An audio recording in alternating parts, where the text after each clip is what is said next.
Okay, good morning, folks, and welcome to a quick coffee talk. I'm sipping on some of Sean's very flavorful, Colombian coffee, Sean. I got to look at the label again, but thank you. Still drinking it. I think he sent me 5 pounds of this. It's really good. My voice is a little bit shot, so my apologies for the poor audio. So today, we don't have much in terms of economic data.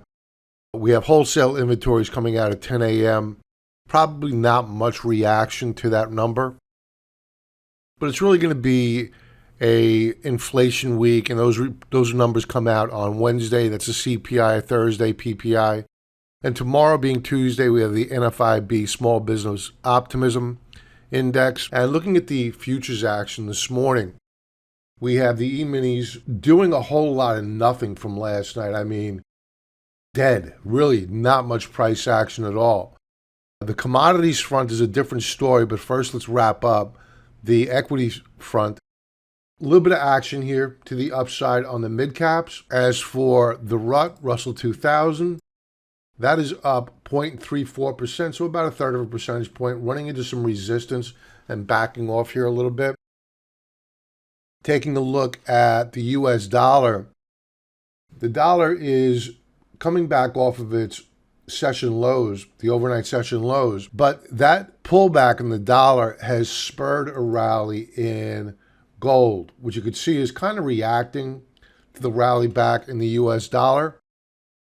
But this is pretty good price action. Let's pull back. Let's take a look at a 4-hour view. So yeah, we have a nice base built up here, and I think that gold is firming up rather nicely.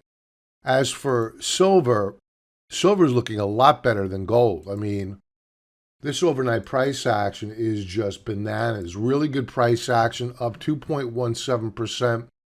So silver, I'm going to use the pun. I'm going to do it. Shining relative to gold.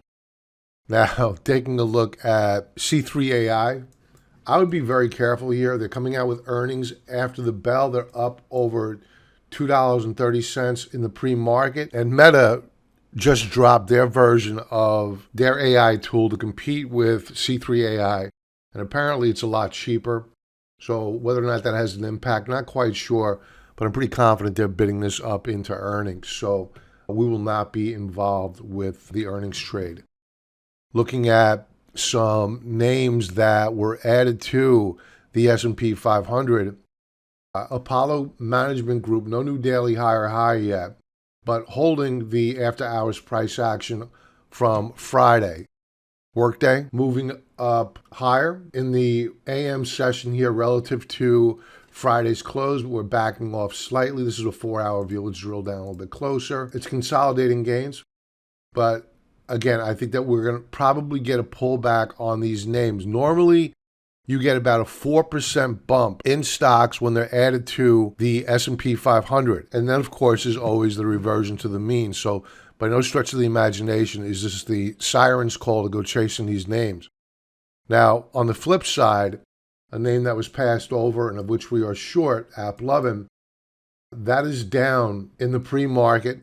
Last tick, 379.68, but still very, very lofty in terms of valuation and extended in terms of technicals. Will market participants carry it a few rounds before letting it drop? Quite possibly, because they need liquidity to help unload their positions. A couple of tech names moving in the pre-market. Datadog, that is dropping several points.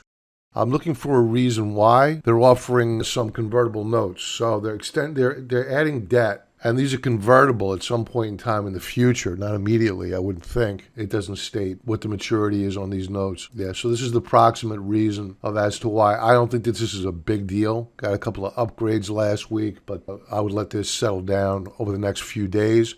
No reason to get in front of it. Natural gas, giving up some of its gains, but still up over 4% on the session. And let's just check in with oil.